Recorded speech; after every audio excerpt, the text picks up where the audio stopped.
Salut à toi, c'est Julien, bienvenue dans cette nouvelle vidéo. Une fois n'est pas coutume, on va faire du jeu. Donc on va jouer directement au poker sur des tables go fast, donc hold up. Le but de cette vidéo, ça va être que je t'explique de façon assez claire, de façon on va dire précise, les problématiques qu'il y a dans ces limites-là, te donner des plans d'action, te donner des indications et essayer d'être le plus pédagogue possible et surtout de m'adapter aux joueurs que je vais rencontrer parce qu'en NL10 ils sont un petit peu, ils font un peu n'importe quoi, donc on va voir comment on va pouvoir nous contrer un petit peu leurs erreurs et je vais essayer d'être le plus explicite possible dans mes propos. Allez, c'est parti.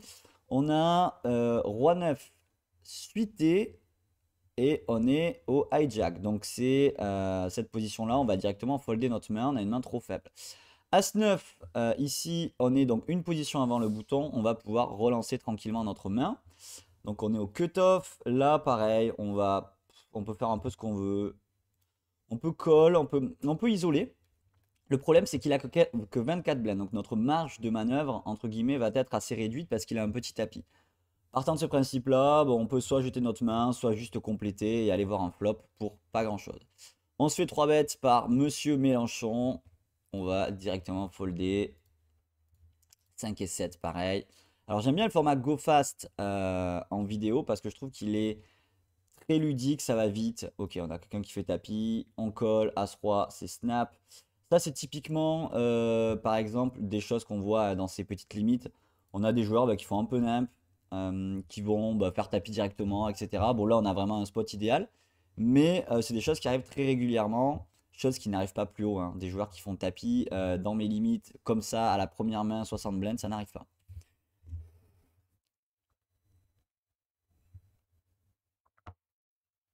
Alors, As-5 ici, on a, euh, on a relancé. Donc au poker, quand on mise, il faut se poser deux questions. La première question quand on va miser, c'est est-ce que je mise en valorisation ou est-ce que je mise en bluff? On ne mise pas pour information, on ne mise pas pour autre chose. On mise vraiment pour ces deux notions-là. Si jamais vous misez en valorisation, vous devez vous demander par quoi de moins bien vous vous faites payer. Si jamais vous misez en bluff, vous devez vous demander ce que vous voulez faire jeter dans la main de votre adversaire. Si déjà vous adoptez cette réflexion-là à chaque fois que vous misez un petit peu au début, ben vous allez structurer naturellement votre façon de faire. Et ça, ça va vous donner déjà beaucoup d'armes. Vous allez faire moins d'erreurs. Vous allez trouver les bons sizing, c'est-à-dire les bonnes tailles de mise pour accomplir une action qui a du sens. Ici, tout le monde lime parce qu'il y a 5 blindes au milieu. On va revenir sur tout le monde. On va mettre 15 bébés. Avec As-4 suité qui est une belle main.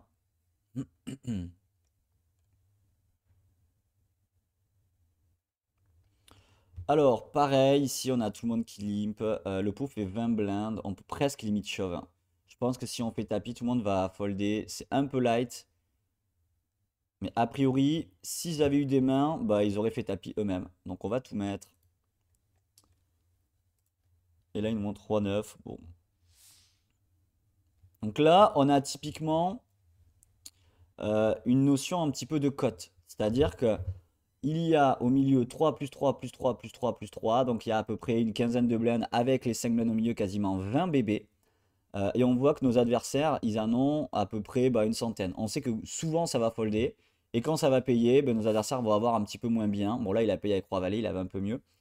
On gagne quand même ce coup. On a un peu de réussite. Le call est catastrophique, hein, d'ailleurs, avec Roi Valet. Mais on a une notion de code pur et dur. On voit typiquement que la plupart du temps, ça va folder chez nos adversaires. Quand ça va folder, on va prendre un cinquième de notre tapis. Et quand on est payé, souvent, ça va être par une petite paire, etc. Et on va jouer ce qu'on appelle un 50-50, donc un flip. Du coup, on est dans des situations où on n'est pas mécontent de prendre les spots. On sait que c'est assez rentable. D'autant plus qu'on a une petite exploitation dans le sens où les joueurs dans ces limites-là sont plus tight que la moyenne, c'est-à-dire ils sont très serrés et ils vont globalement beaucoup plus folder. Donc, ça nous encourage encore plus à être très agressif sur ce genre de coup. Même si là, je vous avoue, on a un peu forcé. Bon, c'est passé. Et en plus, des fois, on est payé et on a moins bien que notre adversaire. Ça ne signifie pas qu'on va perdre. On a toujours un petit peu d'équité au poker. Dame Valet. Ici, on a surrelancé. On a un flop As 10-6. C'est un spot sur lequel on va miser. on va au moins 2 barrels, c'est-à-dire on va miser flop et on va souvent miser turn. Ce qui est bien avec ma main, c'est que je bloque des mains comme As-Dame, As-Valet, qui sont des combos qu'il a le droit d'avoir. On sait qu'on n'a rien, donc typiquement c'est une main que l'on veut bluffer. Elle est cohérente. Pourquoi? Parce qu'on a le petit roi peut nous donner quand même le jeu max, donc on a une issue de secours. On bloque justement des combos d'As qui sont forts chez notre adversaire. On est hors position, donc tous les voyants ici sont verts pour lui mettre pas mal de pression. Par contre, s'il colle 2 fois, on va souvent abandonner sur la river. River valet de cœur, ah c'est pas la pire. Hein. C'est-à-dire que j'estime ici qu'il a souvent un as moyen. Si je fais tapis river, je pense que je le fais folder beaucoup de mains. Mettez-vous à sa place. Admettons il a As-8. Admettons il a As-9. Admettons il a As-7. Est-ce qu'il a vraiment envie de call river? Le problème c'est que si c'est vraiment un joueur récréatif qui ne comprend pas, il va payer. Mais je pense que le tapis est bon. Il a jamais les cœurs. Et il a rarement quinte. Donc on va tout mettre. Et on va essayer de faire jeter un As. Donc ici on est en bluff. Hein. Ok, ça passe. Très intéressant ce coup aussi. Alors là on a eu un open, on a complété. On va directement relancer notre main. Pourquoi? Au poker, il faut essayer d'être le plus agressif, le plus agressif, à mesure gardée.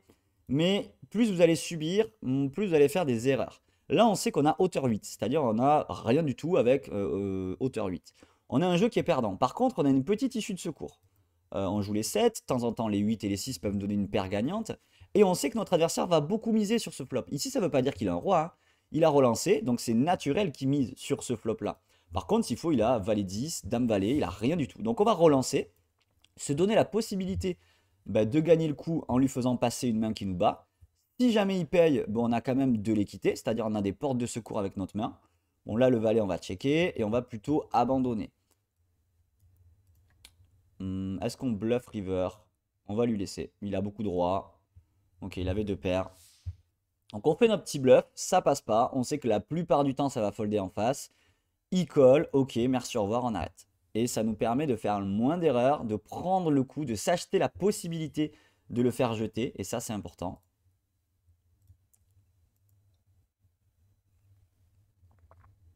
Alors là, il y a 25 blinds. Alors j'open, là vous avez vu 2,5 points. D'habitude, je fais 2,5 points dans mes limites. Là, c'est vrai qu'en petite limite, je préfère faire x3. Donc c'est vrai que des fois, j'ai des mauvaises habitudes. Mais globalement, si vous faites x2, x3, c'est à peu près pareil. On va rester, on va voir avec quoi il s'engage, nos amis. 7 et 2 et roi valet. Vous voyez, c'est un peu du nimp. Hein. Mais là, il y avait 25 blinds au milieu, donc à la rigueur, ça se comprend un peu plus. Alors, roi valet, on va relancer. 7 et 10 ici. Alors, on a un flop valet 4-3. On a ce qu'on appelle un backdoor flush draw. C'est-à-dire si un pic tombe à la turn, j'ai un tirage couleur. Donc, on a une main qui peut potentiellement s'améliorer. Pareil, on a un backdoor quinte. Si c'est un 9 qui tombe ou un 8, on a un tirage quinte. Donc, on va miser. Moitié pot à peu près. Le but c'est de faire passer notre adversaire. Je vous rappelle qu'on n'a rien du tout. Turn 7, c'est intéressant. Maintenant la question est, est-ce qu'on mise en value ou est-ce qu'on mise en bluff? Bon ben là on n'est plus totalement en bluff. Dans le sens où on a une main qui a un petit 7, donc on bat quand même pas mal de mains chez lui. Je bats par exemple des tirages couleurs, je bats des As-2, je bats des As-5 qui peuvent payer. Donc là je vais continuer à miser, mais je suis en valorisation, je ne suis pas en bluff. Donc je mise petit parce que j'ai envie de me faire payer par moins bien. Et qu'est-ce qui est moins bien qu'un 7 ici? Un 4, un 3. Donc il faut mettre pas très cher, sinon il va jeter toutes ces mains-là. River 6, a priori on bat plus grand-chose maintenant. Ça fait rentrer quelques tirages carreaux. On va checker, on espère qu'il nous montre une main comme As-4, Roi 4, Dame 3, Roi 3. Et il avait Roi Valet. Ok. Donc vous voyez comment il faut structurer un petit peu votre façon de penser quand vous jouez. Demandez-vous tout le temps sur quoi vous essayez de valoriser. Si jamais vous avez un jeu que vous estimez devant la majorité des mains qu'il a, vous pouvez miser en valorisation et vous adapter votre sizing, votre taille de mise par rapport à ce que vous pensez de moins bien qu'il peut vous payer.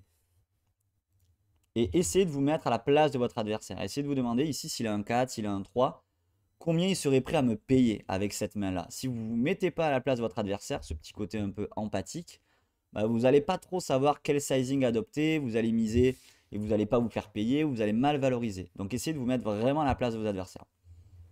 Ça, c'est les choses les plus importantes dans ces limites-là.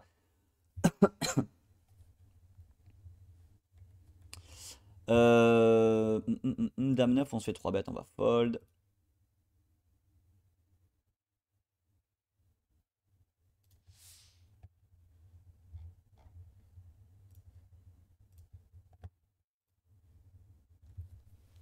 moustique là qui m'attaque depuis ce matin. Paire de 9, on va relancer.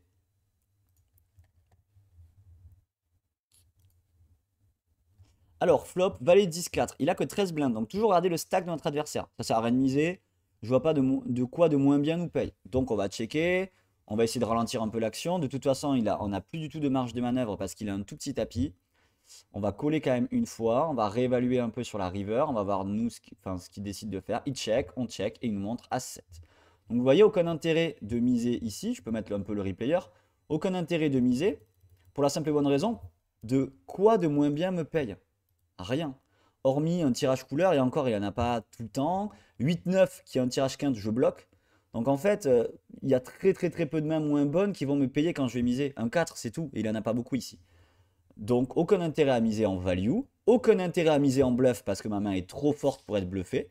Donc naturellement, on check et on ralentit un peu l'action. Roi 7, on fold.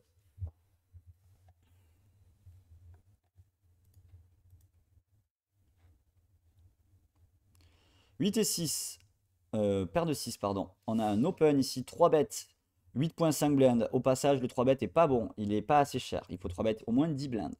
Nous, on va jeter avec notre paire de 6, on a une main trop faible.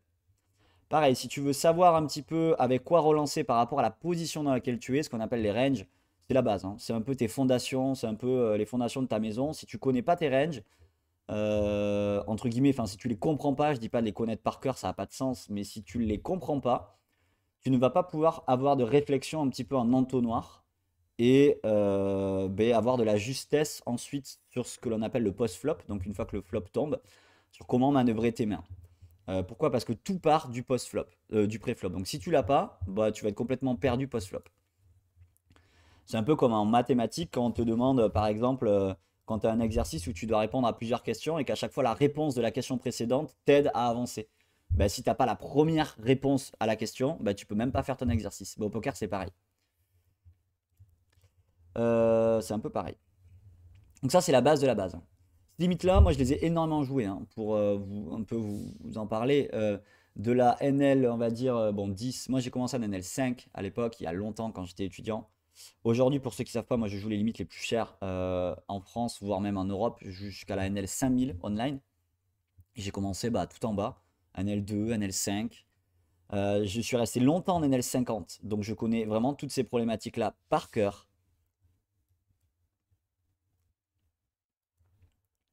Comment exploiter les joueurs, comment monter votre rôle, comment...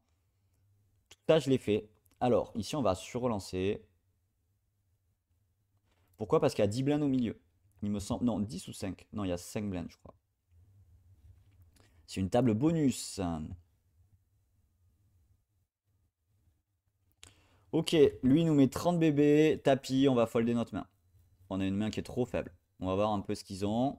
On a engagé 9 blindes. 2 as, ouais, on était loin. 2 as, 3 valets. Il a un peu fait n'importe quoi avec 3 valets là-bas. Vous voyez, c'est ouf. Hein. Vous avez quand même pas mal d'argent encore à aller chercher sur ces tables. Hein. Parce que là, on est quand même en NL10. Moi, je me rappelle quand je jouais en NL30 à l'époque, ça m'arrivait de faire des journées, je prenais 30 caves. Ça m'arrivait de prendre 500 euros dans la journée en NL30. Après, je pense que j'étais un des meilleurs de la limite à ce moment-là. Et ça m'arrivait souvent. Hein. C'était pas une fois par mois. Non, c'était régulièrement. Ça m'arrivait de faire des grosses journées. Ouais. Et chose, à l'inverse aussi, ça m'arrivait de faire des journées où je perdais quand même pas mal de caves. Mais globalement, je m'y retrouvais très bien. Et c'est là un peu les premières limites où j'ai commencé à monter ma roll. Il y a un moustique.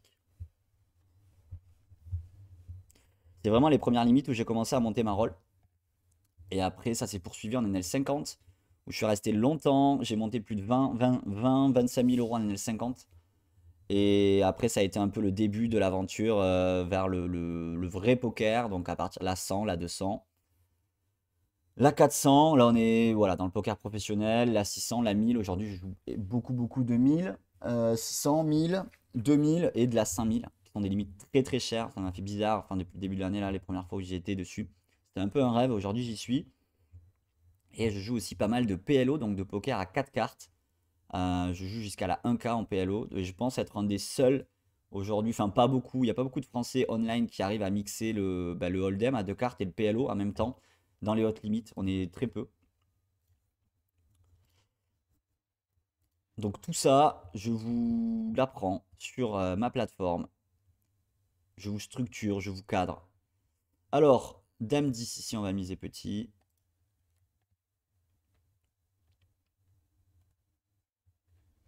Flop 6, 7, 8, 8. Pareil, on va 3 barrels small.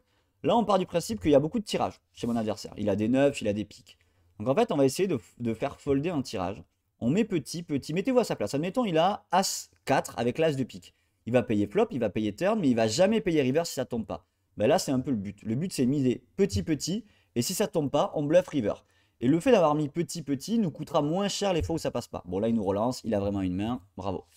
On jette. Et on perd très peu. Donc toujours essayer de gagner les coups. C'est-à-dire, quand vous vous impliquez dans un coup, on cherche toujours la solution pour le gagner. On ne se laisse pas faire. Il check, on calcule ce qu'il a. On calcule comment on peut gagner la main. Est-ce que ma main est gagnante ou pas? Si elle est perdante, je calcule de la bluffer. Si elle est gagnante, je calcule de la valoriser. Et c'est vraiment l'approche qu'il faut adopter tout le temps. Là, on va miser en value.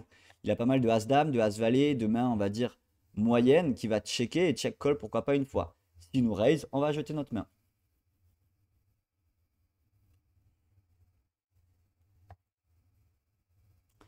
Turn 2, ok, magnifique. Même si, a priori, c'est pas le genre de coup où on va gagner beaucoup d'argent. Pourquoi? Parce que je me doute que mon adversaire a rarement un roi. Il a quasiment jamais un 4 qui le relance dans cette position-là. Donc il a souvent une main assez moyenne. Et au final, une main assez moyenne ne va pas trop payer turn et river. Donc on sait qu'on va mal rentabiliser globalement notre main, mais bon, c'est pas très grave. Ça fait partie du poker.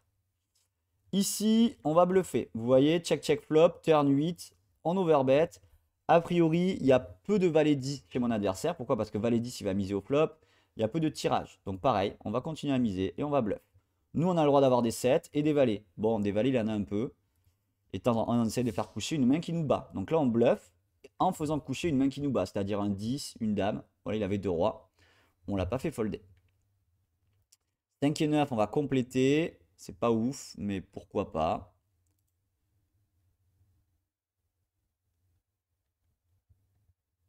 On va check, aucun intérêt à miser. On est rarement payé par moins bien.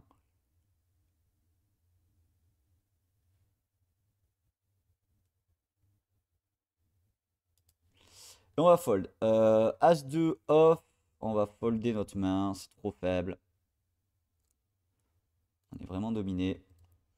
As-Valet. Allez, on va finir un petit peu sur ces deux mains qu'on va jouer. Alors, super. On se fait 3 bêtes.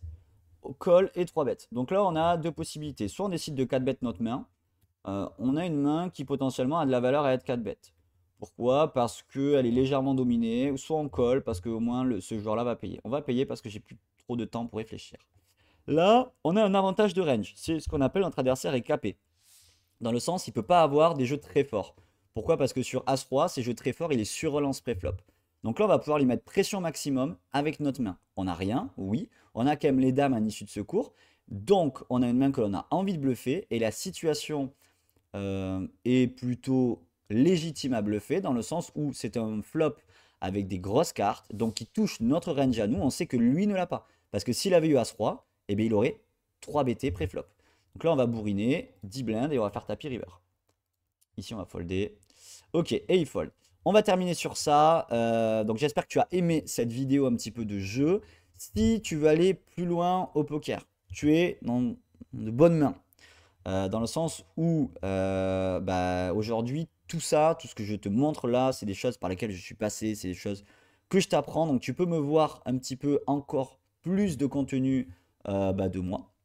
Donc sur mon site, je vais te le montrer. Ma plateforme, donc elle est ici. Hop, je vais te la faire arriver à l'écran. Donc julienrqt.com. Le site, il est directement là. Je ne sais pas si tu le vois bien à l'écran. Donc sur ma plateforme, tu vas avoir plusieurs types de choses un petit peu pour te former. Notamment toute une gamme de masterclass que tu vas découvrir ici.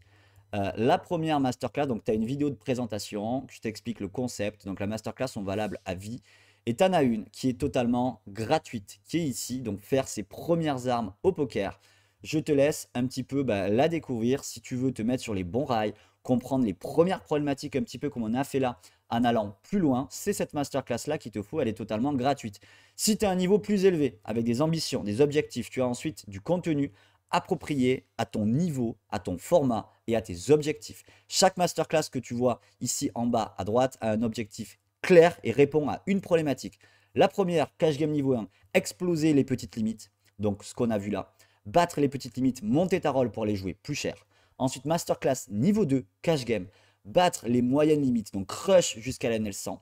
Donc là, on est déjà dans du poker de très bon niveau, où on peut déjà gagner sa vie et même avoir des bons salaires.